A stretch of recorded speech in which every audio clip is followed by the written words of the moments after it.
পেঁয়াজ লাগিয়ে সারি 3 দিন পর এই বৃষ্টির খুবই পেঁয়াজ সব নষ্ট হয়ে গেছে। কারুর ব্যালেন্স আছে, কারুর ব্যালেন্স নাই। কিভাবে যে মানুষ এই পেঁয়াজ নিয়ে কান্নাকাটি করেছে। জমিতে যে পরিমাণ ফসল আছে এতে তাদের টাকা উঠবে না। আমাদের পেঁয়াজ যা লাগিয়েছিলাম শেষ, আমাদের একদম শেষ ক্যাশ পাচ্ছে সব। যাতে ভারত থেকে কোনো পেঁয়াজ আমদানি না করে, যাতে আমরা আবার উঠে দাঁড়াতে পারি, সেদিকে আহ্বান করছি। আমি ধরেন যে 15 বিঘে পেঁয়াজ লাগিয়েছিলাম। 15 বিঘে পেঁয়াজে প্রায় বিঘে প্রতি 1 লাখ টাকা খরচ, 1 লাখ খরচ। 15 বিঘে পেঁয়াজ লাগিয়ে এরকম পেঁয়াজ লাগিয়ে সারি 3 দিন পর এই বৃষ্টির খুবই পেঁয়াজ সব নষ্ট হয়ে গেছে।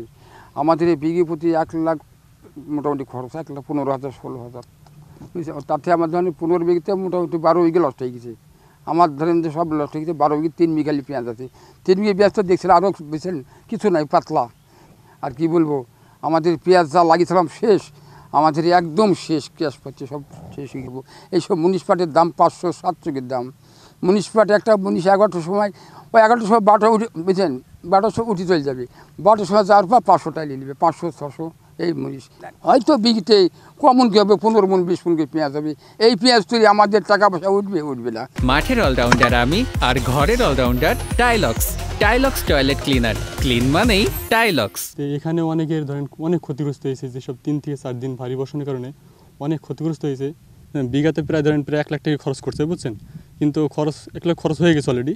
তো তাদের যে জমিতে যে পরিমাণ ফসল আছে এতে তাদের টাকা উঠবে না, তারা একরকম লসের সম্মুখীন হয়ে যাবে, বুঝছেন। তো সেই জন্য আবার ডবল দ্বিতীয়বারের মতন আমরা 2 পয়সা লাভের আশায় আমরা পেঁয়াজ গৃহস্থের পেঁয়াজ বপন করে দিচ্ছি আমরা। তারা যেন দ্বিতীয়বার ঠিক মতন লাভজনক হতে পারে। আর আমাদের পার্শ্ববর্তী দেশ তো অনেকে ভারত থেকে প্রচুর পরিমাণে পেঁয়াজ আসে। এইসব পেঁয়াজ যদি আমাদের যদি ঠিক মতন তারা আমদানি যদি না করে, তাহলে আমাদের কৃষকরা হয়তো লাভবান হতে পারবে। আমাদের শহর অঞ্চলের জমিতে অধিক পরিমাণে ফসল পেঁয়াজ চাষ হয়। এবার আমাদের বৃষ্টির কারণে চাষিদের বা আমার নিজের জমিতে প্রায় 100%ই মার বলতে গেলে 10% বা 15% জমিতে আবাদ হবে, তাতে লেবারের খরচই হবে না। এবং হলো আমরা কেউ নতুনভাবে আবার উদ্যোগ নিছি, পেঁয়াজ চারা করছি, কেউ করতে পারছি না। আমাদের সরকারের সাথে আবেদন, আমাদের এই কৃষককে কিছু পরিমাণে বা আর্থিক অবস্থা সাহায্য করলে আমাদের ভালো হয়। এবং যাতে ভারত থেকে কোনো পেঁয়াজ আমদানি না করে, যাতে আমরা আবার উঠে দাঁড়াতে পারি, সেদিকে আহ্বান করছি।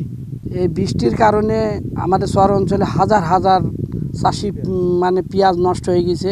রামকৃষ্ণপুরে 15 দিন আগে যে বৃষ্টি হয়েছে, এই বৃষ্টিতে ধরেন হাজার হাজার বিঘি পেঁয়াজ বন্যার মতন পানিতে ভাসি বেড়াচ্ছে। ধরেন কান্নাকাটি, কারুর ব্যালেন্স আছে, কারুর ব্যালেন্স নাই। কিভাবে যে মানুষ এই পেঁয়াজ নিয়ে কান্নাকাটি করেছে, এই সরকার যদি এই দৃশ্য দেখে, সরকার এমনি পাগল হয়ে যাবে। হাজার হাজার বিঘি, তার কোনো আইল কিনারা নাই।